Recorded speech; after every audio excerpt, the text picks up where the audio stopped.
Une ambiance bon enfant, une centaine de fidèles pour une cérémonie pas comme les autres. Nous sommes à Tizi Ouzou, fief de la Kabylie.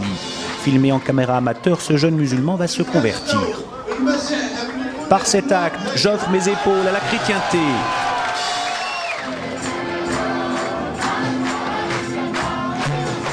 Sous les you-you d'encouragement, le baptême, censé introduire le fidèle de plein pied dans la foi chrétienne.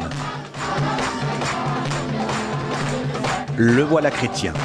Nous sommes un vendredi, jour de prière musulmane, mais ceux-là ont fait un tout autre choix.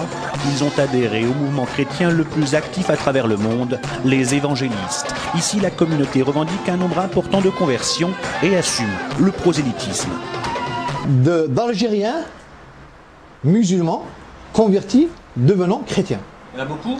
Énormément, pas beaucoup, énormément. Il y a eu 50 mosquées à Tizi Ouzou et 20 mosquées à Béjaïa qui ont été vidées à cause des conversions. Moi, ça me réjouit. Un nombre de conversions difficile à évaluer, mais un phénomène assez important pour que l'État réagisse par une loi qui régit le culte non musulman de façon très stricte et réprime le prosélytisme. Résultat, 13 temples, dont celui-ci, ont été suspendus par les autorités en attendant de recevoir un certificat de conformité pour l'exercice de leur culte. Plus de 200 personnes ce jour-là réunies pour l'office. Les cantiques sont psalmodiés avec ferveur en français ou en amazigh, la langue berbère.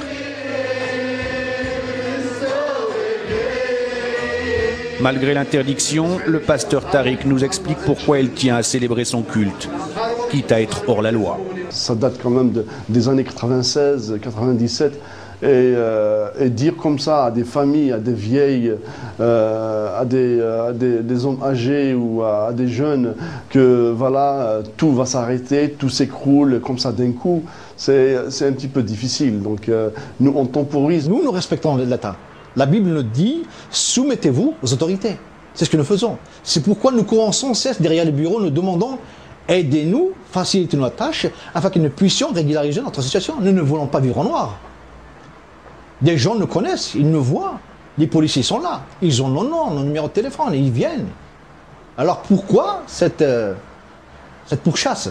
Sale temps pour les évangélistes, qui rappellent que 32 petites communautés chrétiennes ne peuvent faire trembler 32 000 mosquées.